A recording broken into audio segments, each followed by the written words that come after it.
नमस्कार साथियों, स्वागत है आप सभी लोगों का एससीएस क्लासेस में। इस क्लास में आप लोग लिखेंगे रेलवे एनटीपीसी 2021 जनरल अवेयरनेस अर्थात जीके के क्वेश्चन देखेंगे, जो कि कुल क्वेश्चनों की संख्या इसमें कितनी होगी, 40 होगी। इस पर्पज से ये क्लास आपके लिए इम्पोर्टेंट होगी और आपको प्रीवियस ईयर के क्वेश्चन अवश्य लगाने चाहिए, क्योंकि उससे आपको क्वेश्चन का पैटर्न पता चलता है। चलिए बढ़ते हैं देर ना करते हुए अपने प्रश्नों की श्रृंखला की तरफ।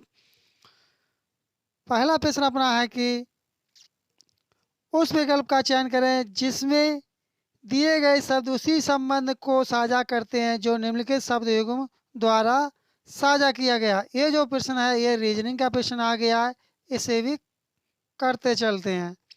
अब देखिए इसमें क्या है, लंबाई का संबंध किससे है, मीटर से। तब इसमें इसी तरह का आपके लिए संबंध देखना है। केल्विन किसका होता है, तापमान का, लेकिन ये उल्टा लिखा हुआ है। गुरुत्वाकर्षण बल का ये भी गलत लिखा हुआ है। जो आपका लिखा हुआ है द्रव्यमान ग्राम का, जो थर्ड वाला ऑप्शन है यह आपका सही जवाब होगा। चलिए बढ़ते हैं अपने अगले पेज की तरफ। अब अपना आ चुका है जी के जी एस अर्थात जनरल अवेयरनेस के क्वेश्चन आ चुके हैं, जो कि रेलवे एनटीपीसी 2021 में इस तरह के रीजनिंग के प्रश्नों को, सॉरी साथियों, जी के अर्थात जनरल अवेयरनेस के क्वेश्चनों को पूछा गया था। देखते हैं पहला प्रश्न क्या है। निम्नलिखित में से कौन सा यह निर्धारित करता है कि रासायनिक अभिक्रिया नहीं हुई है, अर्थात कौन निर्धारित करता है कि रासायनिक अभिक्रिया नहीं हुई है। तो यह कौन निर्धारित करता है, आकार में परिवर्तन। जो पहला वाला ऑप्शन है, यदि आपका आकार में परिवर्तन यदि जवाब रहा होगा तब आपका बिल्कुल सही जवाब रहा होगा। चलिए बढ़ते हैं अपने अगले पेज की तरफ। अगला है कि परमाणु ऊर्जा अधिनियम डैश नाभिकीय शक्ति उत्पादन के निजी नियंत्रण को प्रतिबंधित करता है। तब किस सन में प्रतिबंधित किया गया था, तब इसका सही जवाब क्या होगा, इसका सही जवाब होगा 1962 में। इस क्लास की यदि आप पीडीएफ को प्राप्त करना चाहते हैं बिल्कुल फ्री में, तब तब इसका लिंक आपके लिए डिस्क्रिप्शन बॉक्स में पीडीएफ का लिंक लगा दिया जाएगा, जो कि आप वहां से जाकर के इस क्लास की पीडीएफ को डाउनलोड कर सकते हैं। चलिए बढ़ते हैं अपने अगले पेज की तरफ। अगला है कि प्रसिद्ध कविता खूब लड़ी मर्दानी की रचना किसके द्वारा की गई थी।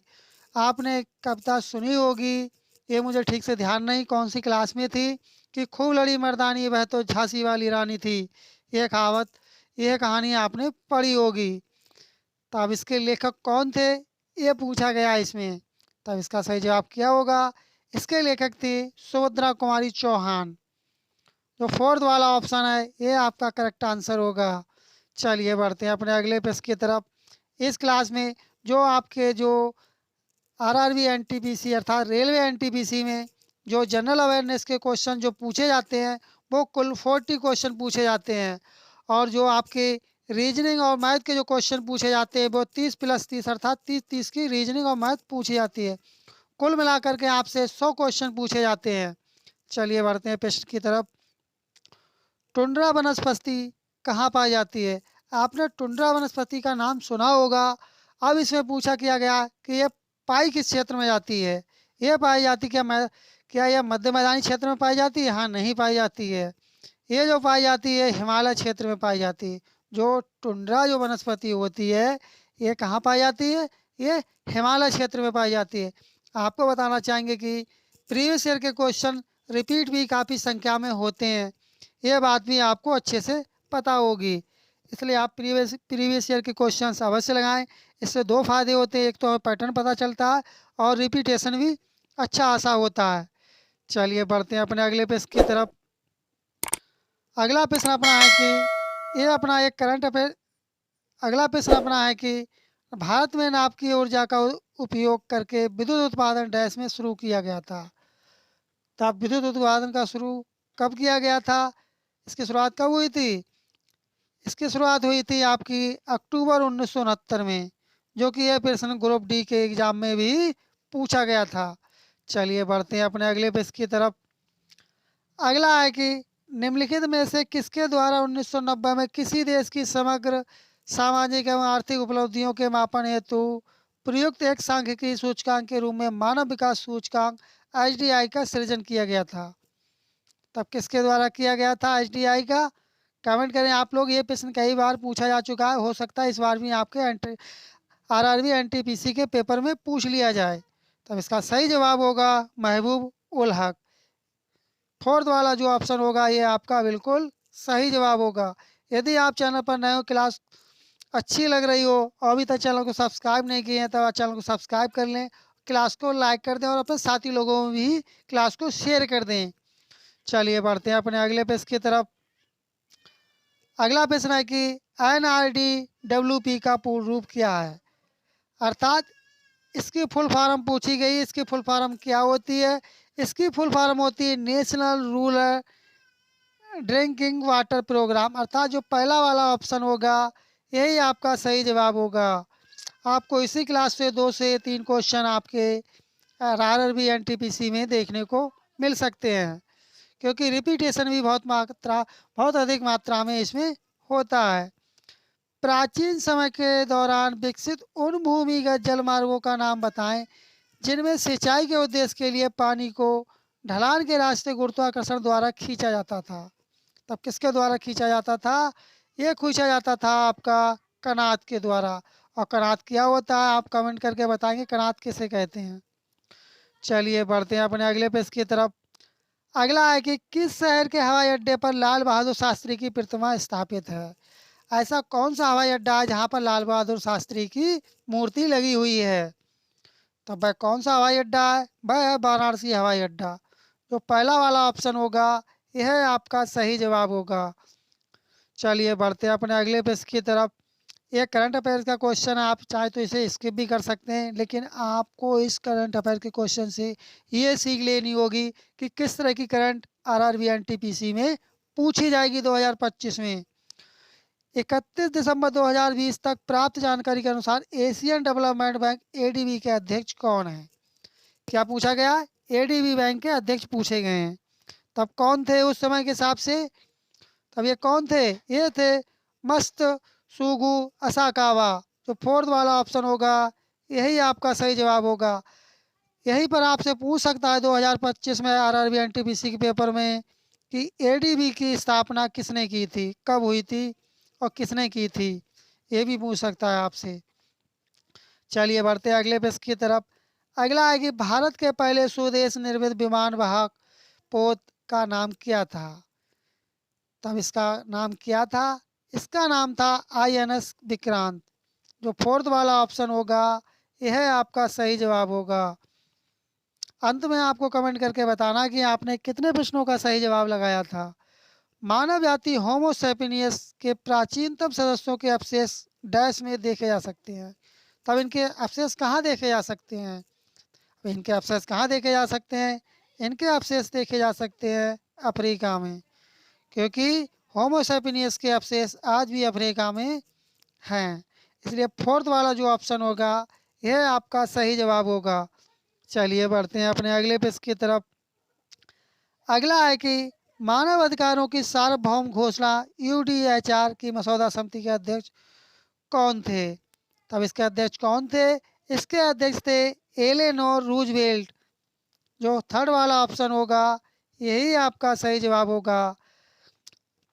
चलिए बढ़ते हैं अपने अगले पेज की तरफ। अगला है कि 2019 में इनमें से किस स्थल को यूनेस्को की लुप्तप्राय विश्व विरासत स्थल सूची से हटा दिया गया? तब किसे हटा दिया गया था?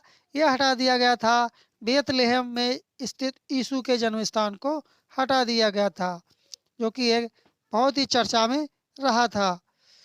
आपको क्लास कैसी लग रही कमेंट करके अवश्य बताएं। और क्लास अच्छी लग रही हो, अभी तक चैनल पर नए चैनल सब्सक्राइब नहीं किए हैं और लाइक नहीं किए हैं, तब चैनल को सब्सक्राइब कर लें, क्लास को आप लोग लाइक करते चलें। निम्नलिखित कारकों में से कौन सा जातीय उद्वहन जब मसौदा जातियों से नई जातियाँ विकसित होती है में योगदान नहीं करता है? तब यह योगदान कौन नहीं करता है? अपसारी विकास। कौन नहीं करता है? अपसारी विकास। चलिए बढ़ते हैं अपने अगले पेज की तरफ। अगला है कि डैश में शुरू की गई राजस्व प्रणाली में रैयतवाड़ी बंदोबस्त के रूप में जाना जाता है। तब रैयतवाड़ी बंदोबस्त के रूप में किसे जाना जाता है? ये जाना जाता है बॉम्बे डेक्कन के लिए। ये प्रश्न कई बार पूछा जा चुका है रेलवे के द्वारा, जो कि हम ये कह सकते हैं आप लोग कि ये रेलवे का फेवरेट क्वेश्चंस है, जो कि इस क्वेश्चन को किसी ना किसी शिफ्ट में अवश्य ही डालता है। चलिए बढ़ते हैं अपने अगले पेज की तरफ। अगला है कि पुरातत्वविद, भाषा विज्ञानी और ईस्ट इंडिया कंपनी के अधिकारी जेम्स प्रिंसेप ने डैश डैश अशोक के राजादेश जो ब्राह्मी लिपि में लिखे गए थे की व्याख्या की थी। तब इसकी व्याख्या किस सन में की थी, आपको ये बताना है। इसकी व्याख्या की थी उन्होंने 1837 में। इस तरह से आपका जो पहला वाला ऑप्शन है यह आपका सही उत्तर होगा। चलिए बढ़ते हैं अपने अगले पेज की तरफ। अगला प्रश्न है कि which among the following is an output device in the context of computer system. ये क्वेश्चन जनरल अवेयरनेस का, जीके का है, लेकिन एक दो क्वेश्चन आपके लिए उनकी जो रेटिंग लैंग्वेज होगी वह इंग्लिश में हो सकती है, जिस तरह से इस क्वेश्चन की है। तब इसका सही जवाब क्या होगा? इसका सही जवाब होगा प्लॉटर। क्या होता है? प्लॉटर। इस तरह से लिखा हुआ होता है हिंदी में, प्लॉटर ये होता है। चलिए बढ़ते हैं अपने अगले पेज की तरफ। अगला है कि इंद्रधनुष 2.0 से संबंधित है। ये योजना काफ़ी चर्चा में रही थी, 2.0 इंद्रधनुष।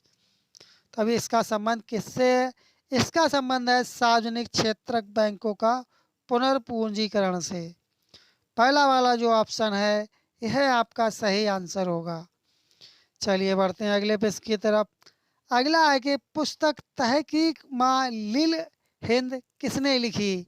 तब ये पुस्तक किसने लिखी थी? यह पुस्तक लिखी थी अल बरूनी ने। किसने लिखी थी? अल बरूनी ने। जो कि ये हिस्ट्री का क्वेश्चन है, जो कि ये भी प्रश्न कई बार पूछा जा चुका है आरआरबी रेलवे के द्वारा, जो कि हो सकता है आपसे पुनः आरआरबी एनटीपीसी के एग्ज़ाम में पूछ ले। और इस क्लास की यदि आप पीडीएफ को प्राप्त करना चाहते हैं तो इसके लिए आपके डिस्क्रिप्शन बॉक्स में लिंक को लगा दिया जाएगा, वहाँ से आप पीडीएफ को प्राप्त कर सकते हैं। चलिए बढ़ते हैं अपने अगले पेज की तरफ। अगला है कि निम्नलिखित में से कौन सा एक फाइल शेयरिंग ऐप नहीं है? तब कौन सा ऐप है जो फाइल शेयरिंग एक ऐप नहीं है? तब भाई कौन सा नहीं? भाई है सर्फ फ्लाई। तो थर्ड वाला जो ऑप्शन है यह आपका सही जवाब होगा। चलिए बढ़ते हैं अपने अगले पेज की तरफ। अगला है कि 4 शब्द दिए गए हैं जिनमें से 3 किसी तरह से समान है और एक असंगत है। असंगत का चयन करें। ये आपका ये रीजनिंग का क्वेश्चन आ चुका है, इसे भी करते चलते हैं। तब कौन सा जो असंगत है आपको बताना है। इसमें कौन सा होगा? कावेरी होगा, कृष्णा होगा, ब्रह्मपुत्र होगा, गोदावरी होगा। तो आप कमेंट करें इसका सही जवाब क्या होगा। इसका सही जवाब होगा कावेरी। जो पहला वाला ऑप्शन होगा यही आपका सही जवाब होगा। चलिए बढ़ते हैं अपने अगले पेज की तरफ। अगला है कि इनमें से किस राष्ट्र ने अक्टूबर 2019 में यह घोषणा की थी कि वह 1 जनवरी 2020 को 14 राष्ट्रों वाले organization of the petroleum exporting countries OPEC से बाहर हो जाएगा। तो अब ये घोषणा किसने की थी कि मैं ओपेक से बाहर हो जाऊंगा? तब ये घोषणा की थी एक्वाडोर ने। जो सेकंड वाला ऑप्शन होगा यह आपका सही जवाब होगा। चलिए बढ़ते हैं अपने अगले पेज की तरफ। अगला है कि डैश में भारत के सभी बड़े उद्योगपतियों ने देश में एक नियोजित अर्थव्यवस्था की स्थापना हेतु एक साथ मिलकर एक संयुक्त प्रस्ताव तैयार किया। यह जो प्रस्ताव तैयार किया गया था वह किस सन में किया गया था? ये किया गया था, कब किया गया था ये इसका प्रस्ताव किया गया था तैयार 1944 में। इस तरह से पहला वाला जो ऑप्शन होगा यही आपका सही जवाब होगा। चलिए बढ़ते हैं अपने अगले पेज की तरफ। अगला है कि अगला प्रश्न है कि गोल गुंबद किस राज्य में स्थित है? क्या चीज़ गोल गुंबद किस राज्य में स्थित है? यह स्थित है कर्नाटक में। और कर्नाटक के किस जिले में स्थित है? आप कमेंट करके बताएंगे कि गोल गुंबद जो कर्नाटक में स्थित है ये किस जिले में स्थित है। इस क्लास में जो जनरल अवेयरनेस अर्थात जीके जीएस के जो क्वेश्चन लिए गए हैं, कुल 40 क्वेश्चन जो आते हैं आरआरबी एनटीपीसी रेलवे के पेपर, उन 40 क्वेश्चनों को इस क्लास में लिया गया है। इसलिए आप क्लास को पूरा देखें। आप लोग कहीं से भी ज़रा सा भी स्किप ना करें, क्योंकि पूरा क्लास देखने पर आपको ओवरऑल इतना आइडिया हो जाएगा कि किस तरह के प्रश्न जनरल अवेयरनेस के आरआरबी एनटीपीसी में पूछे जा सकते हैं। चलिए बढ़ते हैं अपने प्रश्न की तरफ। पीएचडी किस प्रकार की कंप्यूटर फाइल का एक्सटेंशन है? आप देख चुके होंगे कि कंप्यूटर से कोई संबंधित यह तीसरा क्वेश्चन है इस क्लास में, अर्थात कंप्यूटर से भी अच्छे अच्छे क्वेश्चन पूछे जाते हैं। तब इसका सही जवाब क्या होगा? कमेंट करें आप लोग, इसका सही जवाब क्या होगा? इसका सही जवाब होगा एडोब फोटोशॉप। क्या हो जाएगा? Adobe Photoshop. तो पहला वाला ऑप्शन होगा, यह आपका सही जवाब होगा। चलिए बढ़ते हैं अपने अगले पेज की तरफ। अगला है कि ब्रिटिश साम्राज्य से भारत की स्वतंत्रता के बाद भारत के प्रधानमंत्री जवाहरलाल नेहरू ने डैश की अध्यक्षता परमाणु विकास कार्यक्रम को मंजूरी दी। तब इसका सही जवाब क्या होगा? कमेंट करें आप लोग। इसका सही जवाब होगा होमी जे भाभा। क्या चीज़? होमी जे भाभा। पहला वाला जो ऑप्शन होगा यह आपका करेक्ट आंसर होगा। चलिए बढ़ते हैं अपने अगले पेज की तरफ। अगला प्रश्न है कि इनमें से किस प्रकार के अंगों की बुनियादी संरचना एवं उत्पत्ति समान होती है किंतु उनके कार्य भिन्न होते हैं? तब वह ऐसा कौन सा वाला ऑप्शन है जो सही होगा? वह होगा समझात। सेकंड वाला जो ऑप्शन होगा यही आपका सही आंसर होगा। अगला प्रश्न है कि निम्नलिखित में से किसे वर्ष 1938 और 1939 में भारतीय राष्ट्रीय कांग्रेस के अध्यक्ष के रूप में निर्वाचित किया गया था? 38-39 में किसे निर्वाचित किया गया था कांग्रेस अध्यक्ष के रूप में? ये किया गया था सुभाष चंद्र बोस के लिए। तो फोर्थ वाला ऑप्शन होगा, यह आपका सही जवाब होगा। चलिए बढ़ते हैं अपने अगले प्रश्न की तरफ। अगला प्रश्न है कि श्रवणबेलगोला में स्थित गोमेश्वर मूर्ति किस सामग्री से बनी है? तब ये किस सामग्री से बनी हुई है? ये मूर्ति ये बनी हुई है ग्रेनाइट से। अब आपसे यहीं पर पूछ सकता है कि ये जो मूर्ति बनवाई थी ये बनवाई किसने थी? अभी तो इसने पूछ लिया किस पदार्थ से बनी हुई है, तब ये तो बनी हुई है ग्रेनाइट से। ठीक है, अब पूछ ले बनवाई किसने थी? तब आप कमेंट करके बताएंगे कि गोमेश्वर की मूर्ति जो श्रवणबेलगोला में स्थित है वह किसने बनवाई थी? आप कमेंट में बॉक्स में अवश्य बताएंगे। चलिए बढ़ते हैं अपने अगले पेज की तरफ। अगला है कि अंगूर की खेती इनमें से किस क्षेत्र की विशेषता है? अर्थात आपको बताना है कि अंगूर खेती सबसे ज़्यादा किस क्षेत्र में होती है। तब इसका सही जवाब क्या होगा? इसका सही जवाब होगा भूमध्य सागरीय क्षेत्र में इसका उत्पादन अधिक होता है। चलिए बढ़ते हैं अपने अगले पेज की तरफ। अगला है कि बाणभट्ट किस राजा के दरबारी कवि थे? आपको बताना है कि बाणभट्ट जो थे किस राजा के दरबारी कवि थे? ये थे हर्षवर्धन के दरबारी कवि थे। चलिए बढ़ते हैं अपने अगले पेज की तरफ। अगला है कि जनवरी 2021 तक प्राप्त जानकारी के अनुसार भारत में स्थित यूनेस्को विश्व विरासत स्थलों की संख्या कितनी है? तब उस समय कितनी थी 2021 तक? अब इस स्थलों की संख्या कितनी थी? ये संख्या थी 38। और वर्तमान में स्थलों की संख्या कितनी हो सकता है पुनः पूछ ले, तब आप कमेंट करके बताएंगे वर्तमान में विरासत स्थलों की संख्या कितनी है। चलिए बढ़ते हैं अपने अगले पेज की तरफ। अगला है कि वित्तीय वर्ष 19-20 में भारत को प्राप्त एफडीआई इक्विटी अंतर्वाह का सर्वाधिक हिस्सा इनमें से किस राष्ट्र से प्राप्त हुआ? ये करंट का क्वेश्चन, आप चाहे तो इसे स्किप भी कर सकते हैं, लेकिन करंट का क्वेश्चन देखने से आपको ये पता चल जाएगा कि करंट के क्वेश्चन किस लेवल के और किस तरह के पूछे जाते हैं रेलवे एनटीपीसी में। तो अब इसका सही जवाब क्या होगा? इसका सही जवाब होगा सिंगापुर। चलिए बढ़ते हैं अपने अगले पेज की तरफ। अगला है कि लैंगिक प्रजननशील प्राणियों में समान गुण के वंशाणुओं के कितने प्रतिरूप मौजूद होते हैं? तब इसके कितने प्रतिरूप मौजूद होते हैं? ये होते हैं, कितने होते हैं? 2 प्रतिरूप इसमें मौजूद होते हैं, जो कि ये क्वेश्चन रेलवे का मोस्ट फेवरेट क्वेश्चन है, जो कि हर बार पूछा जाता है किसी ना किसी शिफ्ट में। चलिए बढ़ते हैं अपने अगले पेज की तरफ। अगला है कि व्यापार एवं आर्थिक संबंध समिति जिसे का क्या पूछा गया, प्रमुख कौन होता है? तब इसका प्रमुख कौन होता है? इसका प्रमुख होता है प्रधानमंत्री। चलिए बढ़ते हैं अपने अगले पेज की तरफ। अगला है कि निम्नलिखित में से कौन सा ग्रेगर मेंडल में के वंशानुगति सिद्धांत के अंतर्गत नहीं आता है। तब ये कौन नहीं आता है, ये नहीं आता है बायोपिक्स का सिद्धांत। चलिए बढ़ते हैं अपने अगले पेज की तरफ। अगला है कि यूएन द्वारा किस दशक को अंतर्राष्ट्रीय पेयजल एवं स्वच्छता दशक के रूप में नामित किया गया था। तब ये किस सन में नामित किया गया था। वेरी वेरी इंपॉर्टेंट क्वेश्चन है, इस तरह के क्वेश्चन पुनः रिपीट होते हैं। तब इसका सही जवाब क्या होगा, कमेंट करें आप लोग, इसका सही जवाब क्या होगा। इसका सही जवाब होगा 1981 और 1990। चलिए बढ़ते हैं अपने अगले पेज की तरफ। अगला है कि डैश ने वर्ष 2003 के दौरान एथलेटिक्स में IAAF विश्व चैंपियनशिप में पदक जीतने वाले प्रथम भारतीय होने का गौरव किसने हासिल किया था। तब ये गौरव किसने हासिल किया था, ये गौरव हासिल किया था अंजू बॉबी जॉर्ज ने। जो सेकंड वाला ऑप्शन होगा यह आपका करेक्ट आंसर होगा। चलिए बढ़ते हैं अगले पेज की तरफ। 1985 का असम समझौता में नई दिल्ली में डैश और आंसू आल असम स्टूडेंट्स यूनियन के नेताओं के बीच हस्ताक्षर समझौता ज्ञापन था।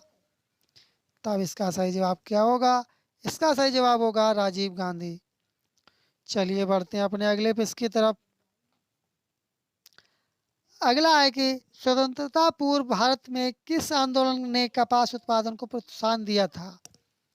तब वह कौन सा आंदोलन था जिसने कपास उत्पादन को प्रोत्साहन दिया था। तब वह कौन सा आंदोलन था, वह आपका आंदोलन था स्वदेशी आंदोलन। इस तरह से अपने जीके जीएस या कह सकते हैं आप जनरल अवेयरनेस के 40 क्वेश्चनों की ये श्रृंखला कंप्लीट हुई। और आप इस क्लास की यदि PDF प्राप्त करना चाहते हैं तब उसका लिंक डिस्क्रिप्शन बॉक्स में लगा दिया जाएगा, वहाँ से जाकर के आप PDF को डाउनलोड कर सकते हैं।